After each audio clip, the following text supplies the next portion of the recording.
अगर वॉलेटाइल होता है तो वो और भी अच्छी अपॉर्च्युनिटी होती है।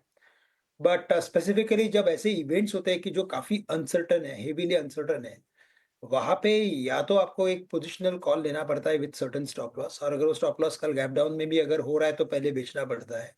या तो आप इंट्राडे ट्रेडिंग करके उसमें से एग्ज़िट कर सकते हैं। तो आइदर और कोई भी एक ट्रेड तो बना ही सकते हैं, क्योंकि ऐसे ऐसे एनवायरनमेंट में क्या होता है ना अभिषेक जी, कि यहाँ पे है ना ट्रेड का है ना रिज़ल्ट आता है। नहीं तो कई बार ऐसे होता है कि हम लोग ट्रेड लेते हैं लेकिन उसका रिज़ल्ट ही नहीं आता है, इट टेक्स टाइम। तो ये बेस्ट है एक्चुअली देखा जाए तो for traders, those who are like expert, those who have experience in the market, वो अच्छा काम कर लेते हैं।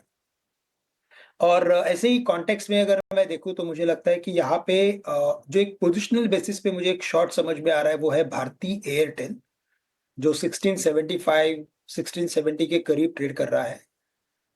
यहाँ पे अगर मैं शॉर्ट करता हूँ तो मेरा स्टॉप लॉस मैं रखूँगा, काफ़ी नज़दीक का स्टॉप लॉस रखूँगा, 1700 का स्टॉप लॉस रखूँगा मैं।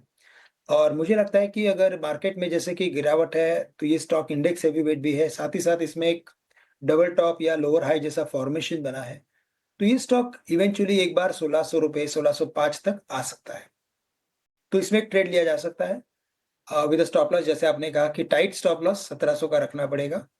और साथ ही साथ मैं कहूँगा कि यहाँ पे जैसे कि मार्केट ऑलरेडी काफ़ी गिर चुका है, और जो न्यूज़ फ्लो है वो काफ़ी अनसर्टेन है। अगर जाके कल ट्रम्प साहब ने कुछ बता दिया तो मार्केट रिबाउंड भी कर सकता है। तो ऐसे केस में बजाज फाइनेंस, ये एक स्टॉक हम लॉन्ग करने की राय रखेंगे। 8400 का स्टॉप लॉस रखें। 8600 8650 तक के भी मुझे टारगेट्स नज़र आते हैं, लेकिन मैंने थोड़े से टारगेट कम रखे हैं ऐसे मार्केट में। और सामने क्रेडिट पॉलिसी भी है। तो क्रेडिट पॉलिसी के दिन पे भी हमें लगता है कि कुछ ना कुछ मोमेंटम देखने मिलेगा इन सभी एनबीएफसीज़ में। तो इसी वजह से बजाज फाइनेंस को लॉन्ग करके और भारती को शॉर्ट करें।